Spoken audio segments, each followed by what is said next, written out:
there is something about there's just something about the support that creates an internal fire, right? Like as you go in there and you see like the amount of reviews coming up, what people are saying, and the amount of people that are tuning in, it does something for the internal fire. Even though I'm not getting paid for it, it makes me want to work harder, right? And so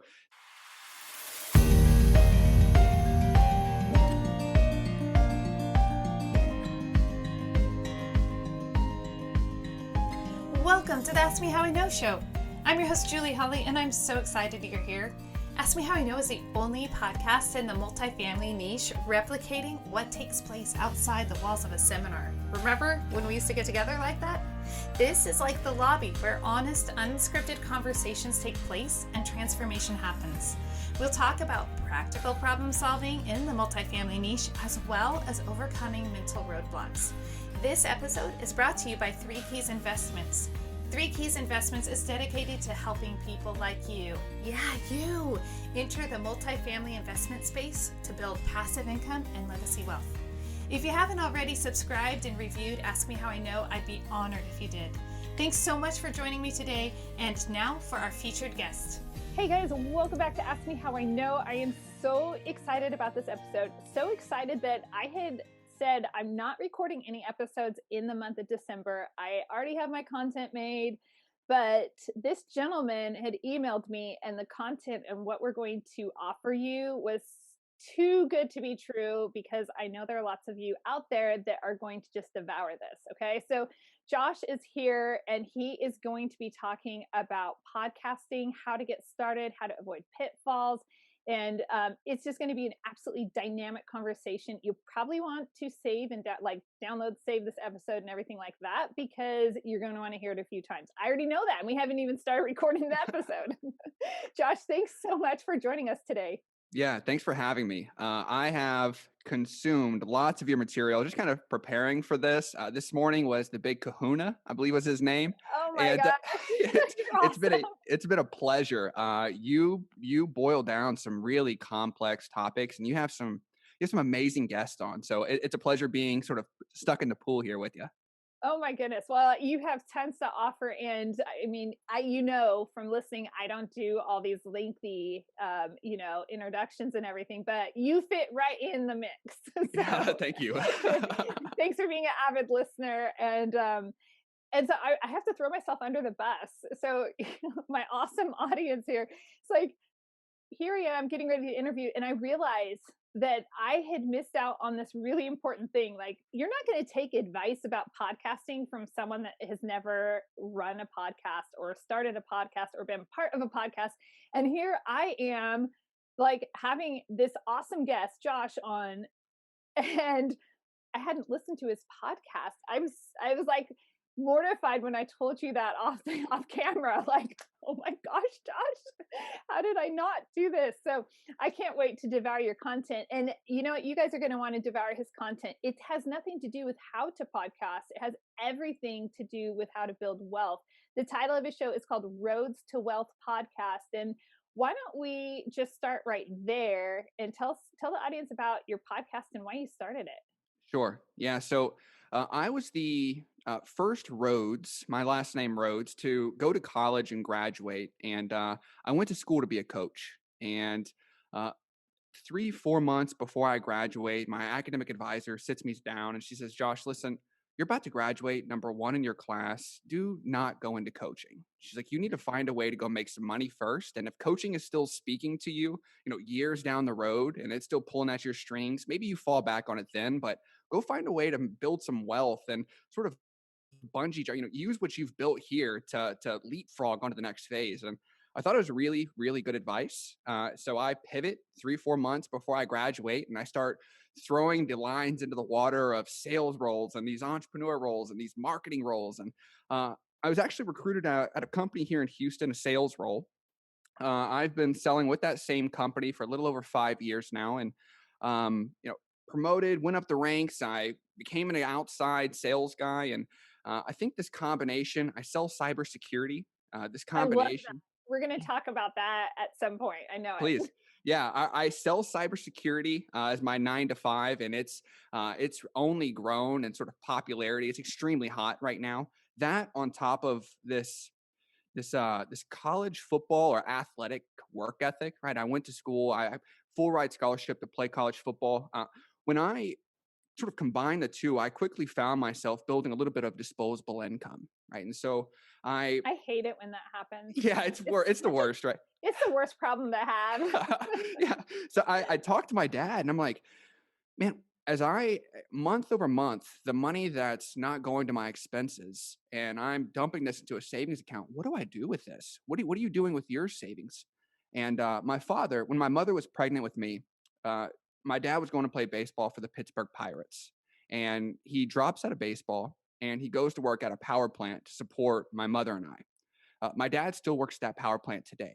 And so the idea of hard work, wearing responsibility, the grind, that is in my blood. I wear that through and through. But the idea of how to build wealth, right, is totally outside of our vocab. And I quickly maxed out my dad's guidance. And uh, I'm a student to the game. If you go to the rhodestowealth.com website and you scroll down to the bottom, it says, I'm a student to you all, something of that nature. I wear that through and through. And so I listen to podcasts and I'm reading books and I'm constantly trying to consume information. And so I found, these folks that are 30, 40, 50, 60 years old and they're giving guidance.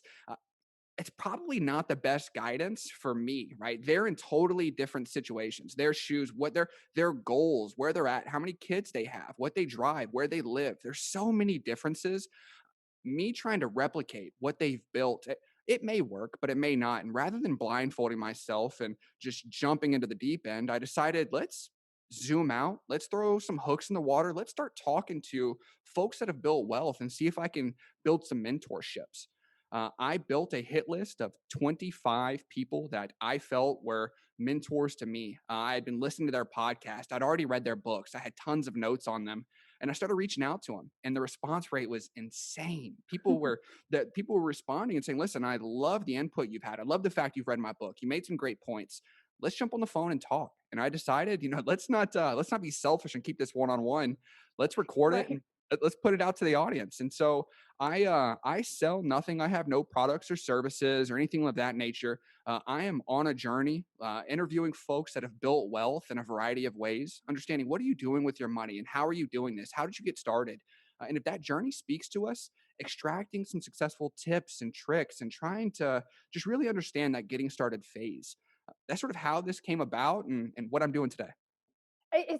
Oh my gosh, there's so many talking points in everything that you just said. So I mean, first of all, the way let's just talk about how parents and just developing wealth is so Mm, different today than it was 50 years ago. There are so many different avenues for doing that in creative ways, and if you don't have parents that are outside of the box thinkers, you're not totally. necessarily naturally just going to gravitate to finding all of those ways. Yeah, my dad's saying something like, "Well, make sure you're putting 10% in your savings account or, 10% in your 401k." Like that's a great foundation, but there's so much more that you could be doing. And even the nuances within the 401k, like, okay, well, I'm putting money in my 401k, but where does it go, right? I'm putting it into that bucket, but what do I invest in? Mhm. There's all sorts of things there that you quickly tap out on. And you're right. I mean, there's so many more opportunities today than there were when he was growing, right? Yeah, it's just it's mind boggling. Or I should, and okay, so I'm going to contradict myself or maybe rescind my comment and say that maybe it's just that they're more accessible now. Mm, And because of podcasts like yours, because of the internet and YouTube, because of all these other avenues, we now age of information, we now have access. And so it's wealth building is no longer limited to an elite few that figured it out and are passing it down generation to generation. It's out there if you want it. So this isn't the full, sweet audience. Don't worry, we're getting into podcasting things here in just a minute. but this concept of building wealth, I mean, this is important. This is why your podcast is so relevant today to anyone who wants to find out a way to build wealth. yeah. Obviously, I love multifamily investing. I love real estate. I love all sorts of real estate. However, I do understand that putting all your eggs into any single one basket is never the best play at all. And Mm. so understanding different strategies and different ways to execute wealth building is paramount if you want to build that generational wealth. I can't wait to Yeah. devour. I'm going to be like the next binge listener. Please, yeah. And and this is maybe a side bullet, but you're right. The world is changing. There's probably a couple new opportunities just top of mind. I'm thinking things like crypto or crowdsourcing or crowdfunding, right? Things like CrowdStreet. That wasn't around back then, but Right. even more so. And I'm thinking back on this interview I had with Dr. Brad Klontz. What's more interesting is the impact that your parents or grandparents, how they think about money or wealth and how they act around it, and uh, the journey they took creates what Dr. Brad Klontz calls money scripts, and they impact and they influence you and how you deal with your money and how you look at savings and how risk tolerant you become. And so I think you're right. And it's really, really important to sit down and have those conversations with the folks that raised you, right? Your guardians or your grandparents, and understand, how are you investing? How do you look at money? What's your end goal? And so you can start to understand sort of what frames your money outlook framework, and see if you have any holes, and maybe you could start to fill those and play with those. And it's really, really interesting uh, how parallel, right, or how impactful your parents and grandparents can be on your outlook on money. It's really, really Huge. interesting. Huge. And the psychology behind money, and Mm, what is your religious belief system and practice, and how has that affected maybe your view of money? That is like, there's so many different nuances that affect our interactions with money. totally. Oh my gosh, I could talk on this like the entire episode, Yeah. but I'm gonna go and binge listen to Roads to Wealth, and I'll extract it all there, so that we can share with the audience. So you had this like, hey, which is very similar to why I started a podcast, which is okay, if I'm going to have these conversations, the value of their time, of my guests' time, it's valuable. Totally. And the like just their willingness to share their time with me. You and I both know that if we were to pay them for 1 hour of their time, I mean, I couldn't record all the episodes if I had to pay for an hour of all my guests' time. So to be able to broadcast that and share that with the world is really a powerful tool to do. I mean, a perfect example of this is the catalyst of my podcast was I was reading this book, Entrepreneurial You by Dory Clark. And obviously, excuse me, obviously, Dory made my hit list. I reached out to her. I think she's episode 3 or 4. And so she came onto the podcast, and it was I'm sorry, I lost my train of thought. What would you ask me? We are talking about, that our guests, they're established in the careers and their hourly wage, if they were to be paid hourly. That's what it was. I'm sorry. Yeah. So Yeah. Dory comes on the podcast, and I was doing my homework. I was doing my research coming into this, and I found that her half day business strategy session is $13,000. It's Oh a my $13,000 gosh. charge, and so I did a 30 minutes, 40-minute prep call with Dory. Then I pulled her on the podcast. We did an hour-long recording. I got a couple copies of her books. We did like 3 hours of work, and I didn't pay her a dime, right? And so there's this network, this relationship you're building, this you're reaching folks that I feel I would know. There's no other way I could ever have this level of access and this level of information, this type of information and type of conversation without the podcast. And it's so easy to get off the ground. It's amazing. Okay, so let's touch on that. I think, because it's a natural segue into that. I mean, those relationships that we end up having with Mm, these people that are far more established. For me, I just go, oh my gosh, y'all are out of my league. And yeah, I'm just absolutely grateful. And so, but you end up having the pre conversation, the post conversation, and maybe a prep conversation. And it turns into something where you actually have some level of a relationship with a person, and mm, that creates a whole new foundation in your world, which is powerful. totally. Man, I could not agree more. I've even created what I've called sort of my board of advisors. I definitely didn't come up with that name, but I've kind of used it with the podcast. And every 25 episodes, I send out an update email to the entire interview list, right? And they're all BCC'd. hey guys, here's everything that I've done over the last 25 weeks. I'm doing one episode a week. Here's everything I've done over the last 25 weeks, some of the courses I've taken, some of the things that I'm really interested in. Here's the update to my hit list. If you have any connections, I'd love an introduction.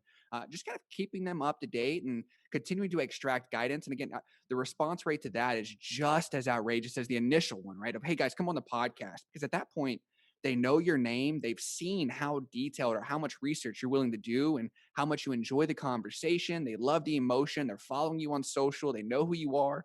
They love the updates, and they're willing to continue to help in small doses. And the powerful thing also, now it's my turn to lose my train of thought. But a lot of times, I know what I was going to say was that so often it's easy to put people on pedestals, Mm, people who we perceive as excellent, as our mentors, as our guides, even if they're our peers. We tend to put them up high and elevate them to be like, oh, they're out of reach. When in all reality, they are. I always remind myself, everybody is human.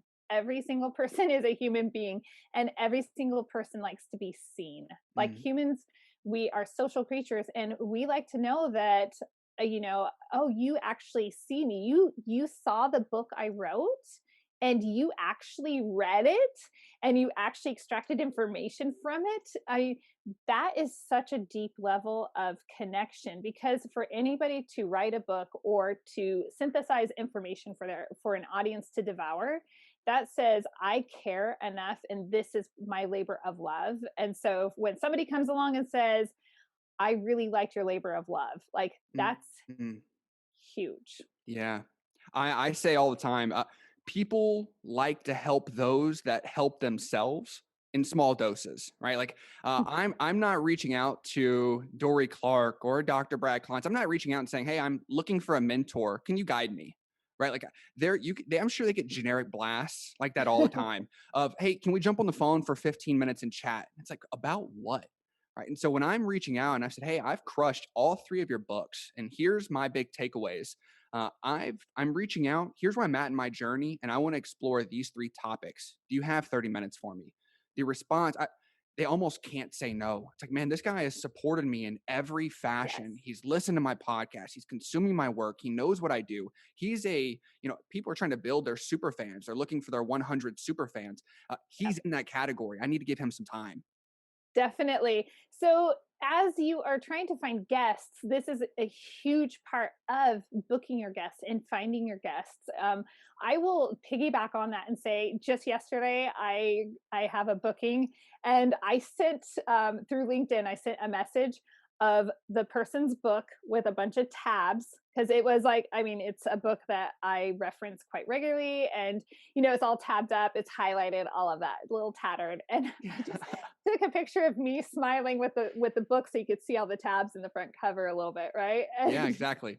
what do you think the response was? It completely mirrors what you have, the response that you've experienced, and that is, I love this picture so much. I'm so glad my book, served you well. And, yeah, of course I want to be on your podcast. Yeah, Like, he saved that email. I mean, the person, whoever consumed that and booked your, he saved that. He's gonna share it, right? Like you lit him up just like you're lit up right now. yeah, He loved that. Yeah, yeah. of course he responded to it.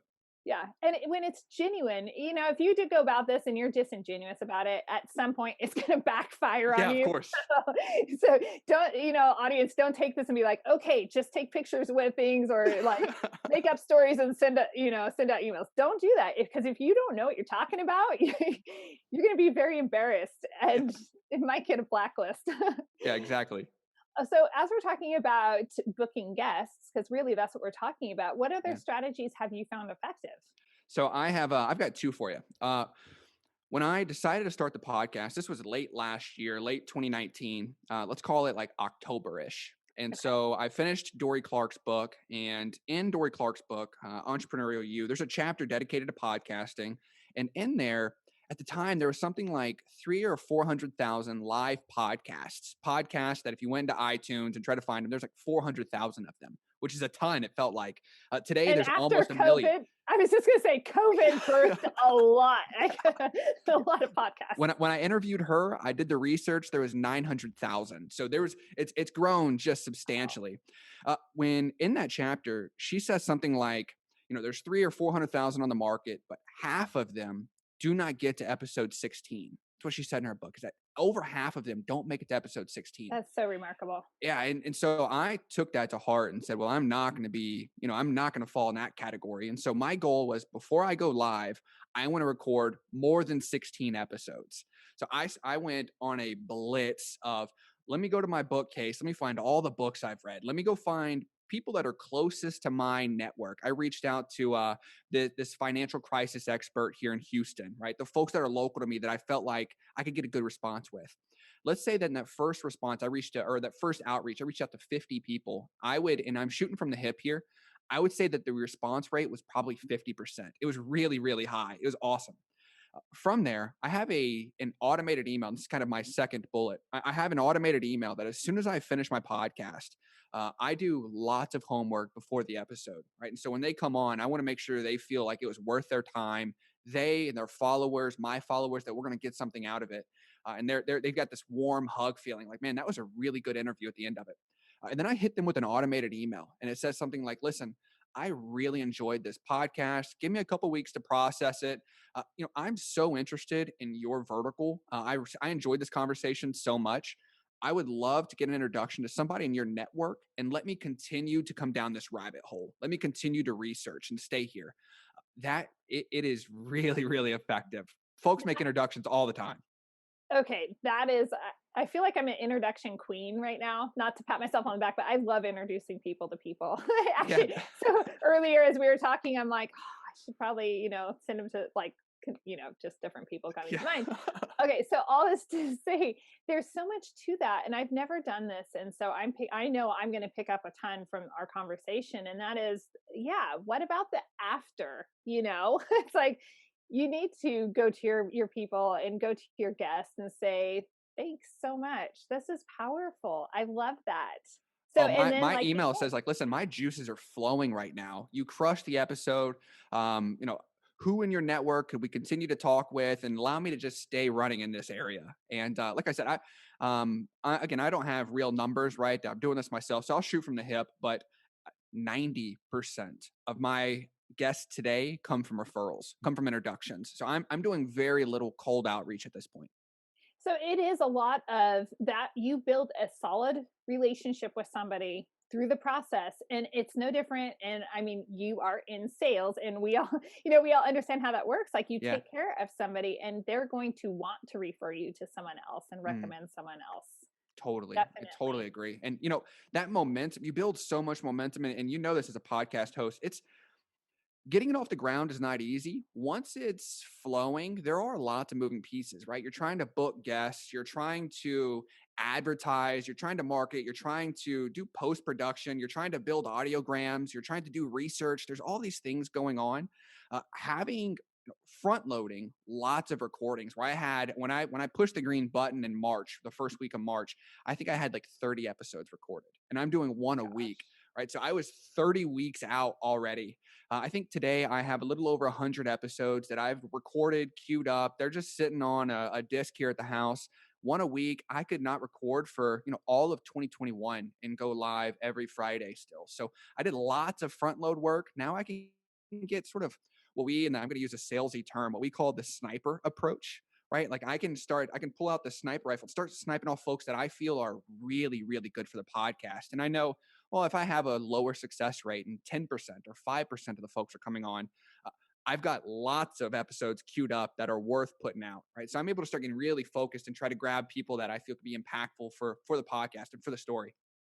Okay, there is so much to that. So I try to keep a month inventory, and I consider it like a bank, almost like a savings account. It's like, I just Exactly. want to have this rainy day slush fund going on, and I don't want to have to stress out about oh my gosh, this came up with my kids and now I need to take care of that, but I gotta go and do XYZ. Like if you have those episodes stored away and they're ready to be released, it does completely, it's a game changer. Cause Oh, I've had a couple of experiences in the time that I've had this podcast where, it got low to where it's like, I got to get that done today. yeah. Like it's got to go out in 2 days. It's got to get done. And it's not fun.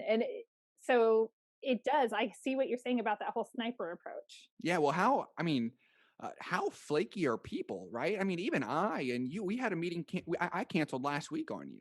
How flaky are people? And if You you're, are not flaky. Hold on. yeah, I am, you're not welcome to discredit yourself. Your brother came into town. That's like family first. well, if you're week to week, and someone cancels on you, and all of a sudden you're doing an episode by yourself, Oh right? my Like it gosh. gets really Yeah. stressful. So it's nice to have a little padding. It doesn't have to be 100, right? But if you have 3 or 4 or 5 weeks up, it takes a lot off of you.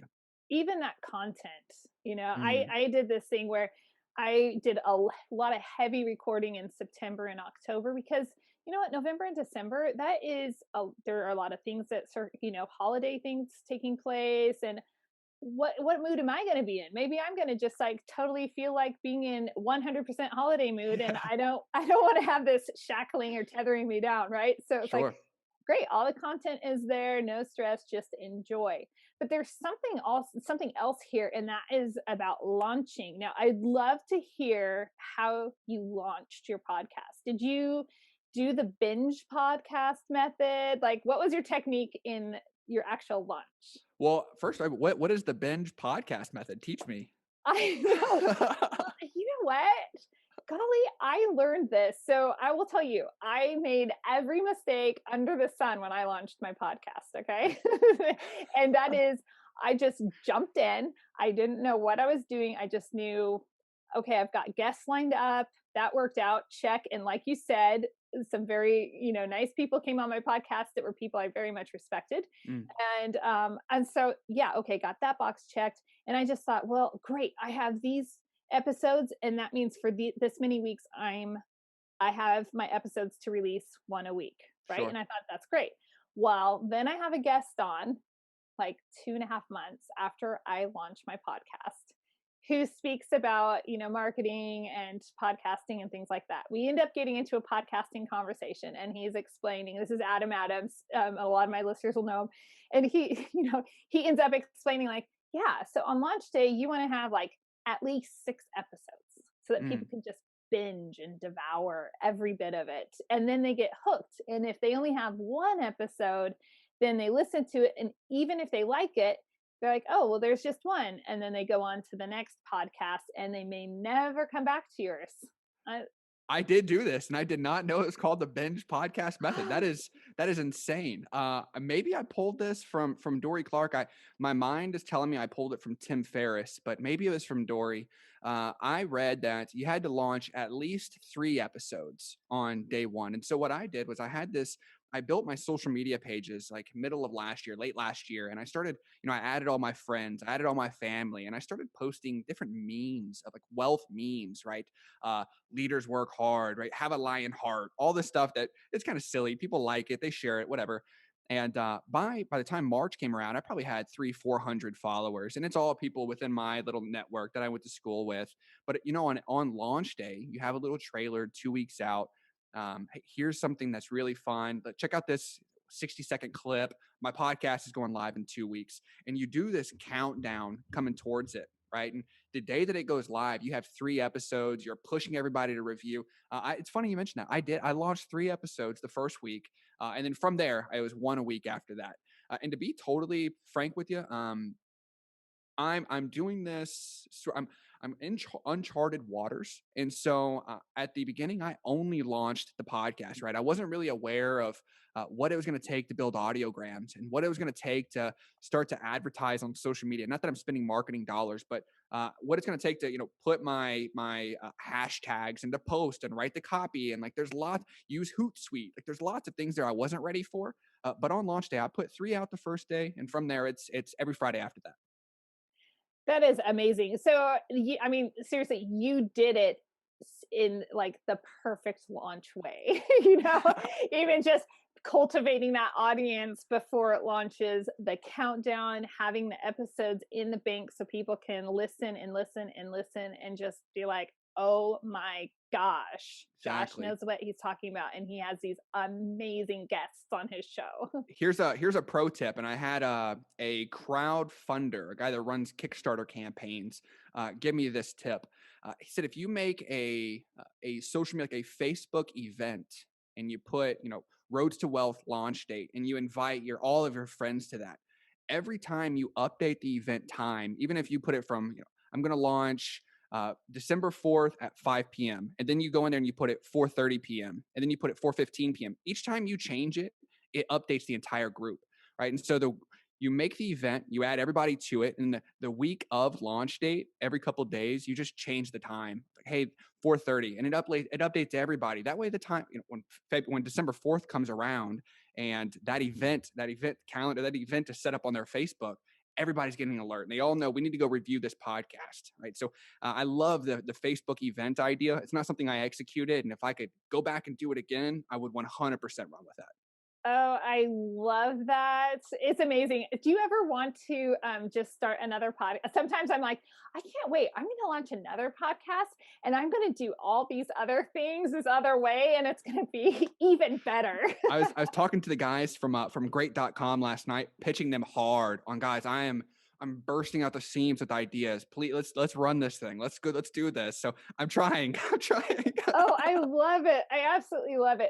So you also just mentioned something else, and that is all the post-production that takes place that a lot of people, well, actually, I want to go there, but let's go back to launch day one more time.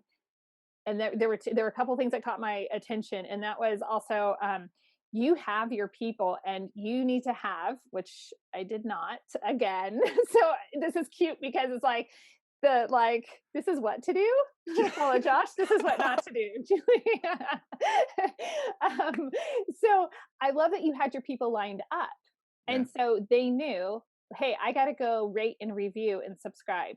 So let's talk about the importance of that and what that does for a podcast at launch. Yeah. I mean, my goal when launching this podcast was not to make $1 million or become extremely popular. But there is something about there's just something about the support that creates an internal fire, right? Like as you go in there and you see like the amount of reviews coming up, and what people are saying, and the amount of people are tuning in, it does something for the internal fire, even though I'm not getting paid for it. It makes me want to work harder, right? And so the on launch day, like I said, I kind of teased up to the point of launch day. We made this huge push, and the idea there is get as many reviews, as many rates, as many subscribes. In a perfect world, you're able to get on this news and noteworthy in the iTunes category, right? Like it's like in a perfect world. What was more important to me though was the amount of shares, the amount of interactions I could get on my social media platforms, the LinkedIn, the Facebook, the Instagram, the Twitter. I was trying to expand that outreach, just kind of thinking longer term, right? I have so many episodes queued up, and there's some really, really good content. I'm not in this thing for the quick sort of pulling folks out of the water, trying to get them one up.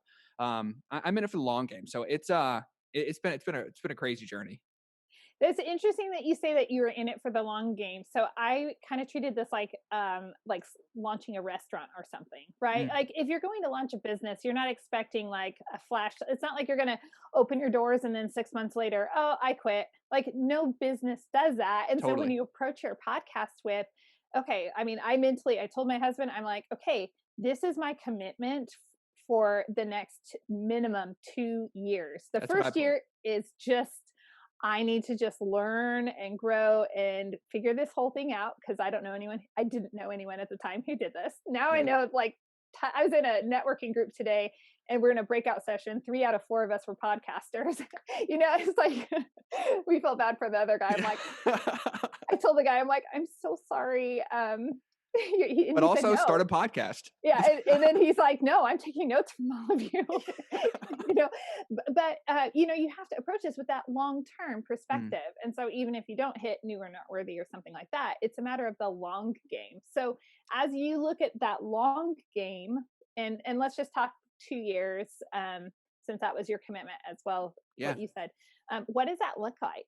You're coming up on, well, technically, I mean, you started recording this month last year. that's right. So you've been you're a year old. Congratulations. Yeah. Happy birthday. Yeah. Yeah, to the public, I think it's March. The first week of March is like my public record or my public 1 year anniversary. But So wait, which day? Because I launched on my daughter's birthday, March oh, 2nd. I would need to look. I think it's like the 6th or the 8th, but I would need to Okay. look. Yeah. It's still good. Yeah, thanks. I was just wondering if we had another birthday buddy in our life. Yeah, sure. I missed your question. I'm sorry. Oh, so what's the long game? So what's the next year look like for you? Yeah. What So you have? I my thought here is I'm chasing fire, right? I want to become financially independent. And for the folks that tune in and take this journey with me, they'll become fire too, right? And so I've started to the first change that I made was the way that my cash flows as things come into my bank account. What happens next? And I no longer have to make decisions around that. From there, I've done deep dives on house hacking, which I plan to do this year. I'll do it in the next 9-10 months. And so I've had lots of house hackers, folks from Bigger Pockets. I actually had the Craig Curelop come on the podcast last week. All sorts of heavy lifting there. I'm meeting with guys from Self Storage next Friday. So there's investing opportunities. I've passed up 3 job offers. So I don't think I have a 2 years from now, I want to be here. But I do know that I'm on the right path to becoming financially independent. And one of the biggest influences on that is the guidance that I'm getting from these mentors, right? And from the folks that I'm doing so much research. I'm taking this podcast as like a personal MBA, right? And so Right.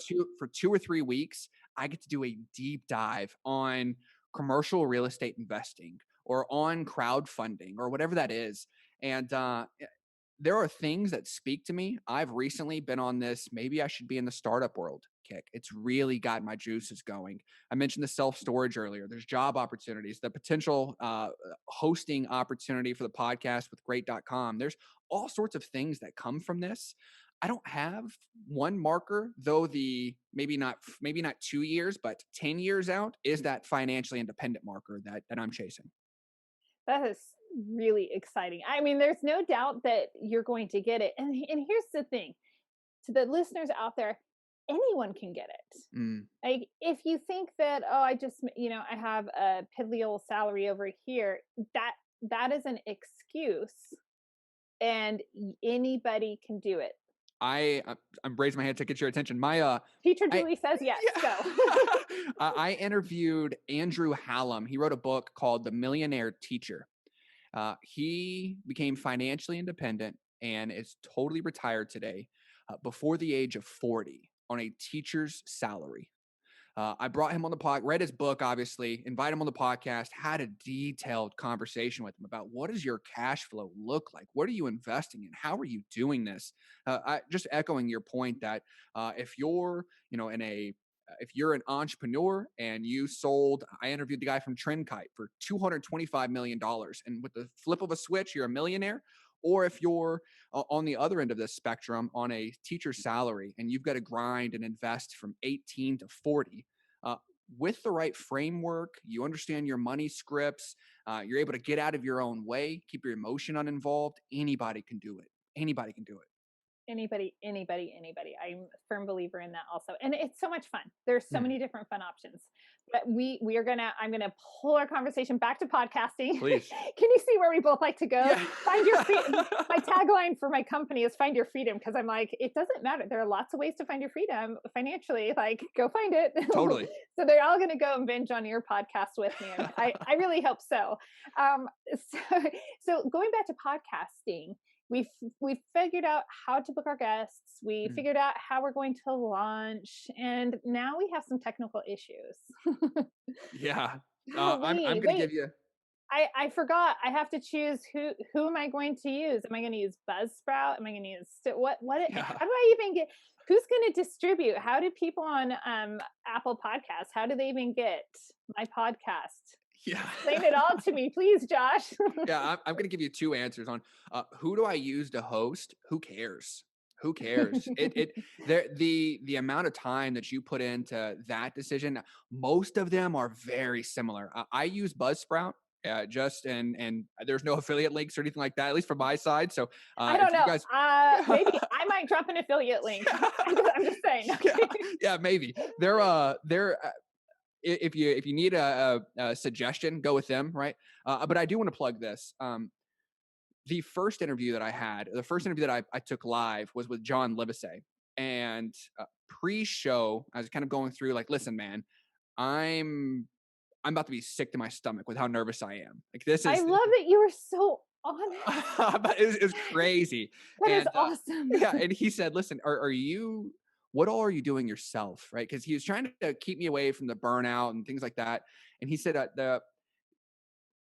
he told me the story of I started a podcast. I'm now John Livesey. I started a podcast, and then one of my best friends started a podcast around the same time, and we both recorded episodes. I went with a publisher. I have somebody that's a virtual assistant that manages my editing. She decided to do it herself. He said, "Today I'm over 100 episodes live. She has none." And so he's like, depending on how spread thin you are and where you're at in your journey and where your skill set lies, I would recommend that you spend a little bit of time and you go find somebody that can handle the editing portion of this. However long your recording is, expect to take at least 3 times as long to edit it.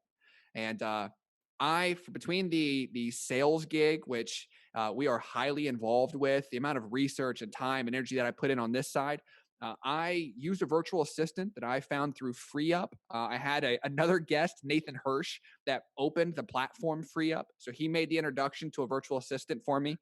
They manage all of my uploads. They manage the processing of this. They even make all my audiograms. I pay him $60 a week. So it's a killer deal.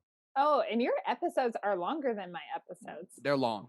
That is phenomenal. And okay, so I am still, and I kind of like self editing still. Yeah, And I that's get it. really it. And so this is where entrepreneurs are oftentimes control freaks. And you and I already spoke about how different it is being on the other side of the mic, right? And so, like we already know I was a teacher in the past. So yeah, there are obviously, I like control over lots of things, it's all going to be squared away. Anyhow, this is where it is important to release control. So Yeah, I know where I'm going to go. I know how much it's going to cost. I know what I'm doing. The moment I don't want to edit anymore, I know my exit strategy. So that's right. if you want to start with self editing, the reason I like to continue to do it is I not spread too thin for this. And I love to go back through and comb through the notes and be the listener to it. Isn't that so bad? I like No, to listen to I my own love it. podcast. Yeah, I do the same. Every Friday, I'm probably my first listener. It's like I wake up early, I'm plugging it in my ears. I want to hear the post production, and I think what you're saying of the control factor is it's so valid. The virtual assistant that manages mine probably hates my guts because I'm on top of it. She's got a dartboard in her Just face. throwing darts at it every week. Because I'm on. I do my intros, I do my outros. I listen to it before I submit it. I just don't sit down in front of GarageBand and do the editing or Adobe Auditor or whatever it is, right? I listen to it. I make notes of like minute 21 through 24, remove that. The at this second, remove that, right? So I'm writing it down. I submit it to them. They handle all of that. I'm a dinosaur when it comes to technology. So the more that I can remove myself from that area and just kind of sit in front of the mic, do the research, the better for me. Yeah. Out of curiosity, do you use GarageBand? Do you what do you use to edit Well, yours? that is a great question. And I could probably get lots of hand slaps from lots of people. I don't know. I mean, there Uh, are, again, I am like learning as I go. So that's my totally asterisk, right? But I actually use iMovie. I'm a Mac user. And so nice. I take and I record via Zoom, as you know, because logged in here. However, people, listening might not know that. So I take that Zoom file and I just drag and drop it over into iMovie. And I have this really cool, efficient way where all of my, my cover art and my intro, my outro, anything like that, it's all there. And I can drag and because I'm a note taker and I just love to listen, and I'm also hearing how it's turning out, right? And doing a few edits here and there. But as I'm editing, I'll split it where I'm like, oh, that's a really cool clip for an audiogram or a videogram, right? And so it's all Nice. split. And then I can duplicate that file, right? And then I have that file and I can just pull everything I don't want out and send it off and it's Wham, all done. bam. Thank you, ma'am. It is, but it took me a while to figure out the efficient way to do that. So learning curve that if I could have just handed it off to somebody else. And I will tell you, I'm this close to Striking releasing distance. control. Yeah. Yeah, yeah, we're almost there. It won't be this episode though because I want to listen to this again. Yeah. It's probably worth and I don't know, I may be pulling you off track, so keep me honest, but it may be worth just talking about like day one, what's required to record an episode. Like what do you need we physically? I love that we are tracking together because that is exactly where I want to go. Yes. Awesome. So what do I actually have to have? Yeah. And it is so easy, right? It can be as complex as you want it to be, right? And you could spend thousands of dollars, like getting something for your like a H6 recorder. I think it's like $500. There's all sorts of crazy things that you could buy. That They're really cool though. I'd like to get one someday. do you have one? Okay, okay. I I was gonna don't know. say, That's on my like, oh, maybe when I have another podcast. yeah, exactly. So you can get Splurge. really fancy, really cool, and splurge a bit, but you could also, I mean, you could get a podcast started for it's like $70, right? Like I bought this microphone that I'm talking into. This is the same microphone that Tim Ferriss uses. It's an Audio Technica. It's got a USB port, so it plugs directly into your computer. If you have a computer, a USB mic, Zoom, that's it. You're ready to rock. And it is literally that easy. Zoom records in two separate audio files where you can edit each of them individually. Where if you're coughing or if I'm coughing, you can remove those if you'd like. I mean, this is as easy and straightforward as it could be. And all of a sudden you're on the phone with somebody, miles away and able to have this kind of conversation. It's super, and I love it. It really is that easy. And it's even easier. So I'm looking over on my side table. I have like one of those nice Blue Yeti mics. Yeah. And for whatever, and so I'm not knocking Blue Yeti because I know people who successfully use this exact same mic. So I want to be careful. Okay. But I do want to say that every time I've used it, the sound is really bad. So if anyone wants to know, I mean, I use my earbuds, but I do use wired in earbuds. I don't know if that makes a difference. I The like wired. quality is really good. I heard because I did lots of research before I picked up the mic, and I heard the Blue Yeti. It has 360 sound, so if you put it in the middle of a room, it could pick up everything around the room. Versus the Audio Technica has unilateral; it's only in one direction. So if you don't talk directly into it, the thing I've got the washing machine on right now, all sorts of things, you can't pick up or hear any of that, right? So I did lots of research. Like you said, the in ear to the iPhone or to the computer works really really well. If you decide to spend a little bit of money, I think this is like $60. It doesn't. It's rock solid. Okay, so I want that microphone, and I noticed that you have a boom. So let's talk about that. I think they're about $12 on Amazon. That's it. Yeah, actually, believe it or not, this came as a combo. So it's just Oh, on nice. Amazon. I just bought a combo package. They came in, and it's attached to the side of my table here. So yeah, this is super cheap. It moves around. There's a little bouncy thing here, so you can't hear me move my mic, but it's cheap setup. Oh, you have one too. It's the Do you same. see? I'm like, it looks like the exact same one, It's the except look, exact same. I'm using my earbuds and not my Blue. I just need to get a different mic. I should eBay that mic to somebody else and give it a new home. Yeah. So That'll somebody with a guitar, a band, people with that play music like the Yeti. That's right. That's right. Yeah. Now, you also have the earphones on. Mm. And so I'm not gonna lie, so I have the earphones also, right? And but it like totally messes with my hair. Yeah. Isn't that horrible? I'm just not gonna lie. Well, first, I appreciate the honesty. These are Audio Technica as well, and they all three came in a package. So I got the headphones, the boom, the mic in one deal on Amazon. And there's some. Yeah, there's I something. just love it. It's like, but wait, there's more. Wait, hold on. What else comes in the package, Josh? Yeah, this computer and no, Right? there is something about wearing cans or wearing headphones that, I'm sitting in my living room and people moving on outside, or the lady moving around the house, or whatever it is, right? Being able to get just locked in, and I'm sure the in ears do the same Even thing, but yeah, definitely.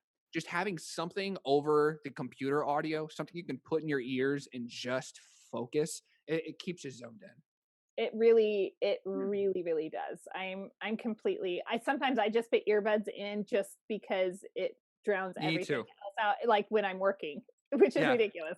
You're working by yourself, Julie. Come on. It's I love it. Okay, now do I have to have a fancy computer or anything like that? Is Zoom going to work fine on everything? Because remember, people are listening on podcasts, so Sure. Yeah, and Zoom is free, by the way, and you don't have to have a fancy computer. The the two-person version of Zoom, so as long as you don't have more than two people, once you get to three people, they make you pay for anything over 40 minutes. But if you have two people and it's one-on-one, or you and a host or whatever it is totally free, and you can sit here and have a Joe Rogan podcast, right? You can go 4 hours long, and it does not matter. it's really true. If you do need to upgrade now, sometimes I run some networking groups, and Mm, so I do have a paid version, and I think it runs me roughly $12 a month or so. And that's if you're going to have a collection of people on there for longer than 45 minutes. But I will tell you, the secret sauce is that they don't boot you right at 40 minutes, just so nobody's afraid. They'll give nice. you, they say, oh, you're out of time. And they're like, you have 10 more minutes. You're still out of time. Yeah. You're out of time, but we're going to give you 10 more minutes. I'm not speaking from experience or anything, right? Of course not. Of course not. Yeah. Oh, that is so perfect. Okay, so we've got our equipment, we've got our gear. You and I've mentioned some programs and we've tossed them about. Obviously, Mac users, I'm using iMovie. I did make an intro and outro, and let's talk about that. Like, I recorded like not a fancy because it's nothing fancy, but I have the music and everything like that. I Yeah. recorded an intro and I did that in GarageBand. But do I need an intro? Let's talk about intros for a second. What is the purpose of intros? I'm going to go back to day one. I'm going to give you like 5 questions all at once. Yeah, I come don't on. do this is your lightning round, okay? Which I never do. Okay, so do we have to have an intro? Should my intro be unique for every single episode? Mm, Should I have a prologue episode before I launch so people know what I'm going to be speaking on, which kind of falls in line with that whole intro concept. That's why I mentioned that now, yeah. because we Uh, didn't touch on that, and I'm like, oh, that would have been helpful. I have two things to say. One, it's your podcast, right? I'm talking to the listener. To the listener. It's your podcast. Yes. Do whatever you want, right? And if you want an intro, if you want an outro, if you want music, I was smiling from ear to ear when you mentioned the music piece. When I went to college, there's something about college athletics where everybody feels like they're a rapper. Everybody becomes like a music artist. And I had one kid in college that did a really, really good job. And he bought all this recording equipment and he really got into it and stayed into it when we graduated. So I reached out to him when I was ready to start my podcast, and he actually made a song that's called Rhodes to Wealth. It's like 3 minutes, that has two verses and a chorus. And I plugged it Julie, into you'd my know about it if you listen. Jeez. Okay. so I plugged that into the podcast. I have like 7 or 8 seconds in the beginning, and then I play the full song at the end of every podcast. So that's really, really cool. It's personal to me, right? It means something. So I think if I didn't have that, I probably wouldn't use music. I formulate.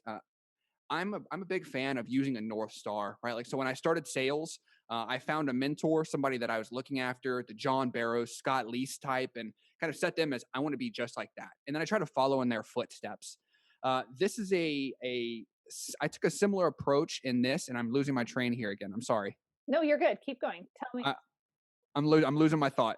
Oh, your thought. Okay, so we were talking about introductions, music, no music, introduction to the beginning of That's the right. episode. I'm sorry. I use North Stars, and for my podcast, I use a North Star. His name's Nick Loper. He runs the Side Hustle Show. And I went to his early episodes. I've gone to his late episodes and tried to replicate. I've watched him grow, and I find that, if we have similar podcasts, what he's learning and what he's talking about, what he's releasing, saying, hey guys, I send a weekly newsletter. Hey guys, I do an intro and outro at the end of my podcast, right? He's reducing the learning curve for me. He's been doing this like 6 years. And so if he does an intro and outro today, obviously there's a reason behind it. And so if I'm trying to become a Nick Loper, if I'm trying to become a John Barrows or a Scott Leese, let's just fall in line and follow what they've done. They've learned all this. They've done the research. They've done the homework. They've done the A/B testing. And so I've found somebody that I want to replicate. I want to replicate the Side Hustle Show for wealth. And so I do an intro and outro, and it is really similar to how he does his intro and outro, just because I think it's perfect. That is fantastic. Now, did you develop an avatar for your podcast, and or is it yourself? I mean, because sometimes we're actually trying to reach people that are similar to us, Yeah. and so I love the idea, and I want to. Right now it's just a logo. I went to Fiverr and I had somebody build a logo for like $5, right? And they built the favicon, the logo, all that, and that's my thumbnail for all the podcasts. I love the little avatar, the human-looking avatar. I'm kind of leading that direction to put on my LinkedIn and start using it as the normal photo. But today I went to Fiverr. I outsourced it for somebody in the Philippines for like $5, $6, $7, something like that. Fiverr is really fantastic. If It you just need crushes. something that you don't want to invest a whole bunch of time in and money, it does. I've had amazing success over there. And the first logo they returned, I was like, this is not it. We're not even on the same ballpark. I had a vision. This isn't it. Just give me my money back.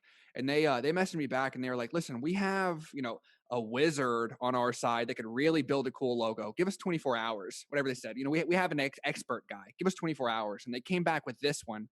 And I didn't even have to make any edits, but most folks in Fiverr give you like 3 or 5 revisions, right? Yeah. So for $10, you can go back and forth, and you go to sleep, you wake up, you have a new logo. You edit it during the day, you go to sleep, you wake up, you got a new logo. It's the same Yes. thing with the virtual assistant I work for in my audio now, right? I plug it in, I wake up, I've got stuff in the Dropbox. And so it's a really nice workflow. That is a really great workflow. If you are looking for if someone's looking for music, I will give a plug that you can pick up little background music pieces if you don't have a rapper in your life that's going to write your own song for you. Like, golly, you are so spoiled. but if you don't have someone like that in your life, you can go and you can find music. You can pick it up for like $5 for a little file, and it's not expensive. It's yours, and you don't have to worry about copyrights or anything like that. And now I find myself, I have to just make sure, like, do I really need something different? But Yeah. Yeah.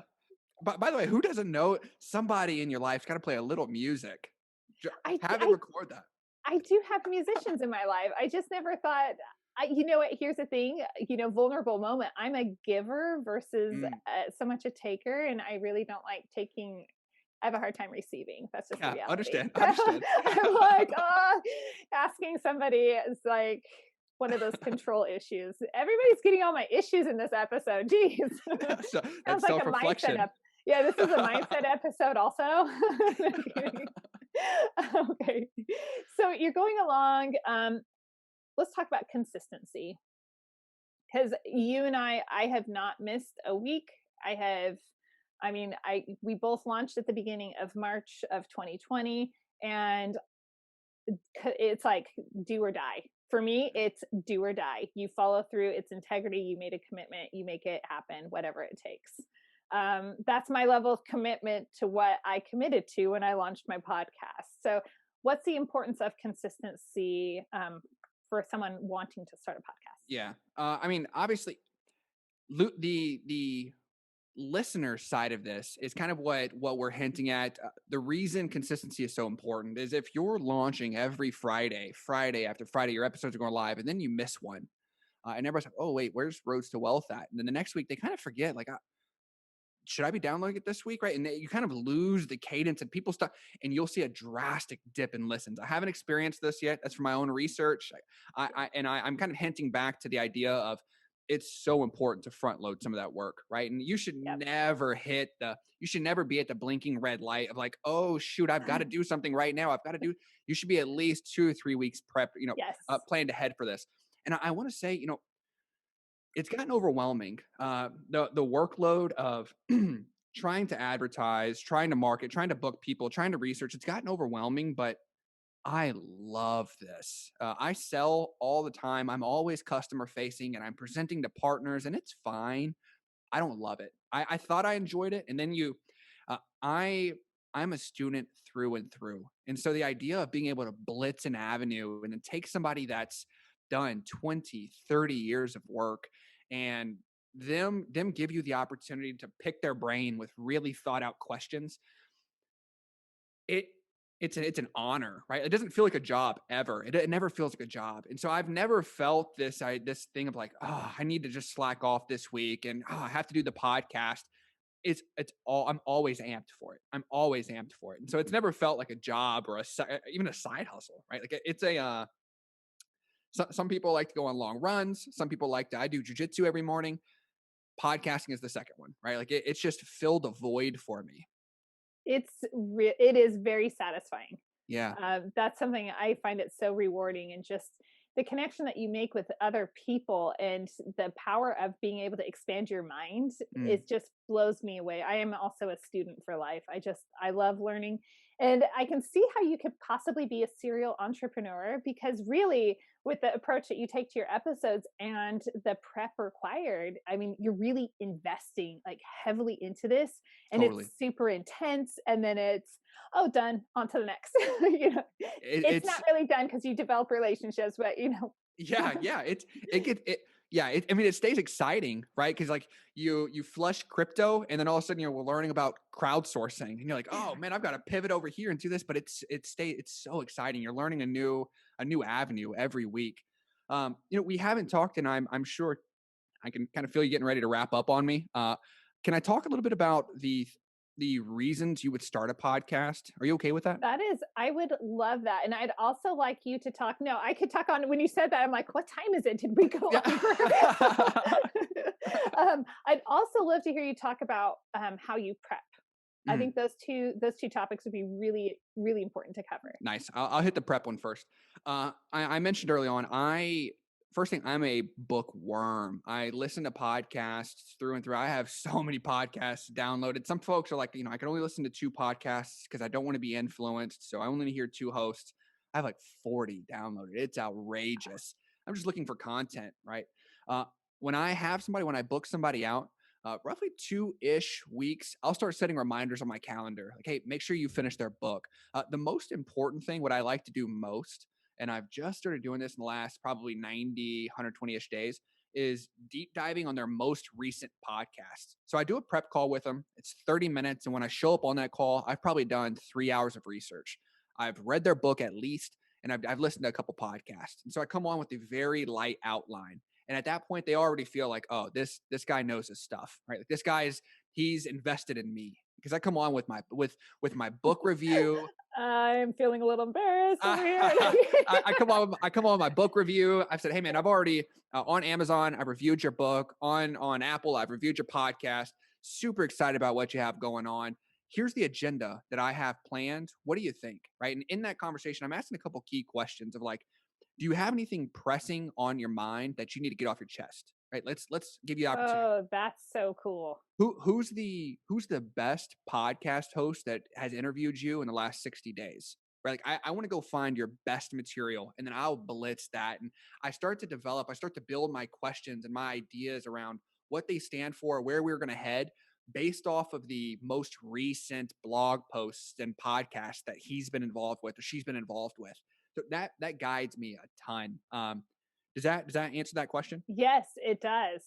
I think that's a really good explanation on how to go about that. And it's also, everyone who starts a podcast, they're going to know the niche, and they're going to be able to say, well, my people don't write books, but they have a Mm. YouTube channel, or they have this or that, or because you aren't necessarily just inviting other podcasters or authors. Like, you can invite anybody, and that's what's so exciting. I have ideas for other podcasts in my head Yeah. that I keep like tamping down, like, not yet. I mean, the YouTube is a great example, right? Like, there are YouTubers out there that make thousands of videos. I interviewed Erica Williams. She has like 20 big rig trucks that she owns. It's like $2 million in assets as a YouTuber. All of her business comes from YouTube. And so when I was doing my research on her, I would watch her most recent videos, things that seemed sort of specific to wealth. Go read the comments. What are her users? What are her followers asking her? What are the most, what are the most upvoted comments?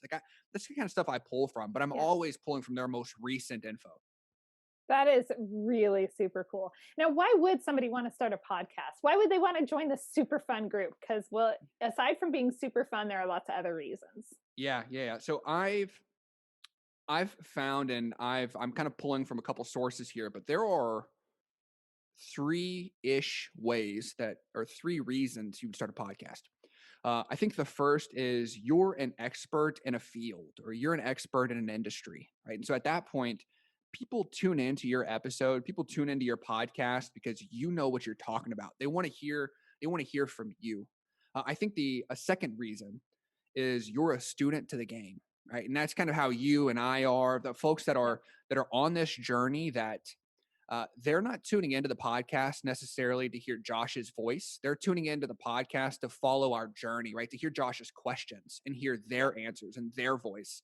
So I feel like I'm doing a lot of the heavy lifting for my listeners and asking the right questions, or trying to get there for them. So the student approach is that second approach. The third one, and this is something that I've pitched to my company like all year. I'm going to try to implement it in 2021. It continues to get shut down. I think we're too big, but if you're a business owner, I think that, and you don't have a podcast, I think you're totally missing the boat. I think you are. Yes. I think you are totally missing the boat. There is something about using a podcast as a prospecting engine that sits so well with me. And I've done lots of research on this. Ben Kruger with podcast cash flowing is the best I've ever seen at this. It talks about the idea of starting a podcast and interviewing your perfect prospect, folks that you would want to do business with. And they did this study of like, as people come to your business, you typically close something like 20 to 30% in the first 30 days. After that, very low close percentage, because you lose the cadence with the customer. You stop talking to them, you stop following up, you lose cadence in the email, the space between your touch points distance out.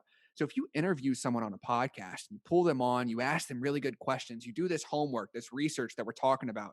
My cybersecurity role, if I'm asking, how are you protecting your infrastructure?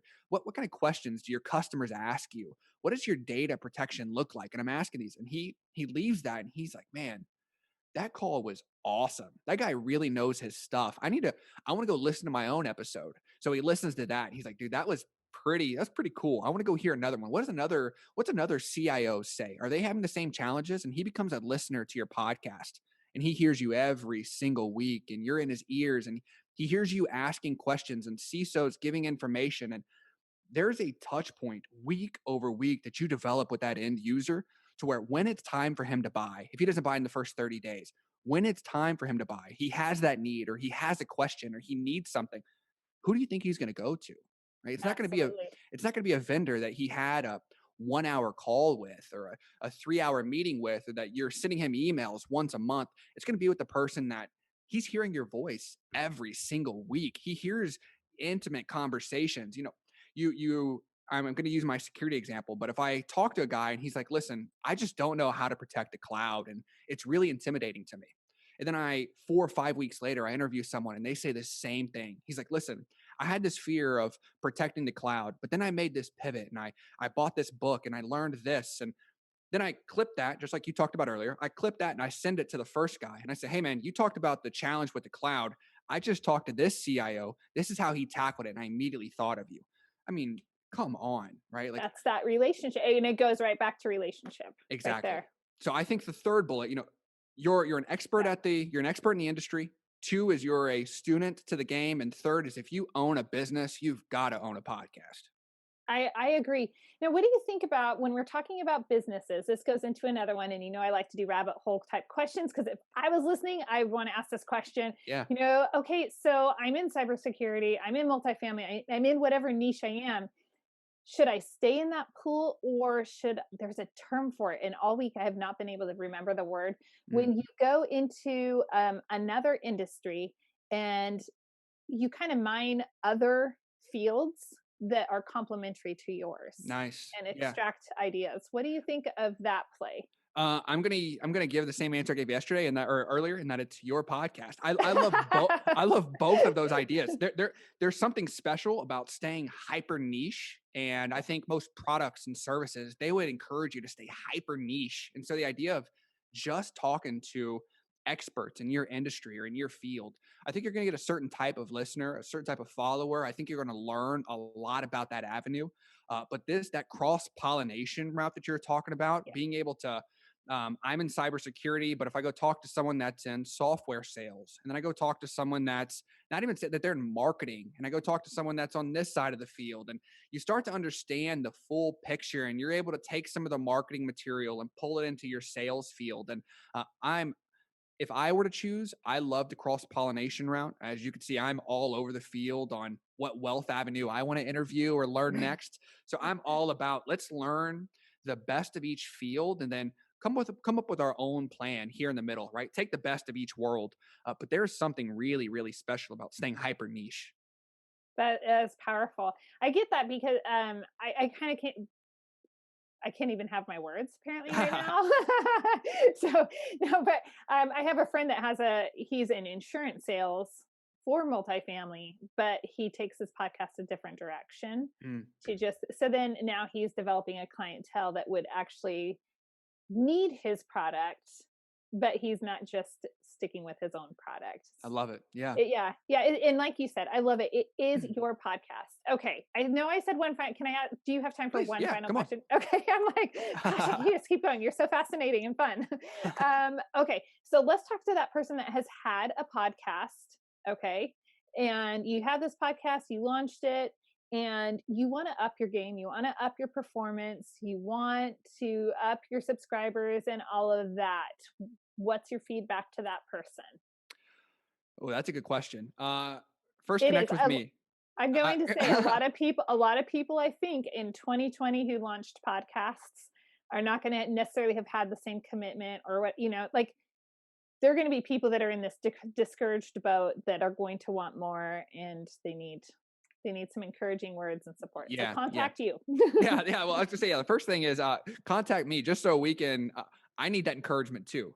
But I think I guess the short of this, that's a great question. I'm sitting here thinking, what would I encourage these folks for? I think my the biggest takeaway I have and what keeps me kind of going is getting involved in groups. I'm involved in two groups currently. Obviously, the Buzzsprout group, and I'm also involved in a smaller group called Trends.co. And when you surround yourself with folks that are constantly hustling and they're constantly grinding and they're asking great questions and they're like-minded, they're on a similar journey as you, maybe not the same goals or end state, but you guys are all trucking in the same direction or in a similar direction. There's a sense of encouragement you get, right? And if you ever start to feel depleted, you can kind of tap into that spirit that's in that group. I've several occasions I've had people that I've reached out to snap back on me in an email and say, dude, is this the best email you have or something like that? Right. And so it just crushed my heart. I'm like, dude, I wrote this from scratch, man. Right. And so me send that to the trends group and say, guys, can you please help me out? I'm also part of the copywriting course. Can you please help me out? Right. Give me some feedback here. What can I learn from? I think the short answer to this is if you're starting to feel depleted or you're starting to feel like, maybe this isn't for me. I think the first thing to do is to tap into some sort of group or mastermind, or it doesn't have to. I think most masterminds are paid. If you can find some sort of free group on Facebook or LinkedIn to get involved with a community of like-minded folks, that goes a really, really long way. And most people are really generous and willing to give, Of you know, course. and so when you are part of groups like that, you're going to find people that will pour into you. I couldn't agree more. There, and I'm no affiliation at all, but that trends group is unparalleled. They're outrageous. Oh, all Yeah. right. I got to go check that out for Please, yeah. sure. Josh, it has been so much fun. And I did look at the clock. I'm like, oh my gosh, we went so far over, but there's so much meat on these bones. So I apologize to you, but I don't apologize to the listeners because I know they're going to have huge takeaways. Yeah. Are there any other gems or anything that you would like to say to the audience and leave them with? No, for no research, you've crushed this. So I appreciate I appreciate the time, the conversation. For the listeners, if there's any questions or if you ever need anything from my end, please don't hesitate to give me a shout. I'm more than reachable. So I appreciate the time. Thank you. Best place to reach you. Yeah, super easy. Rhodestowealth.com. I was actually just gifted by one of my guests, wealthinterviews.com. So both of those go to my website. But rhodestowealth.com, got all my social, all that good stuff. So that's the easiest place. That is fantastic. I hope everybody connects with you.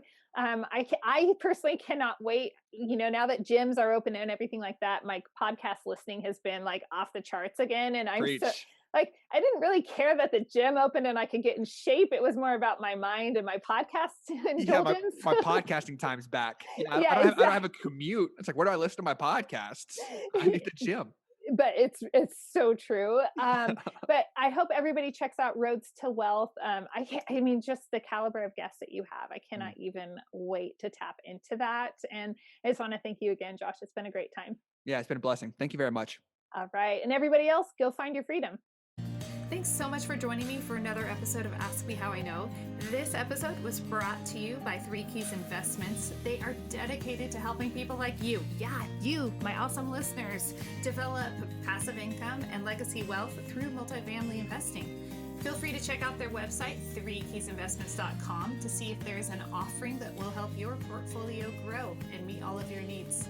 If you haven't already rated, reviewed, subscribed, liked, all of those bells and whistles, I would be absolutely honored if you would do that for Ask Me How I Know. Thanks again, and go make it a great day.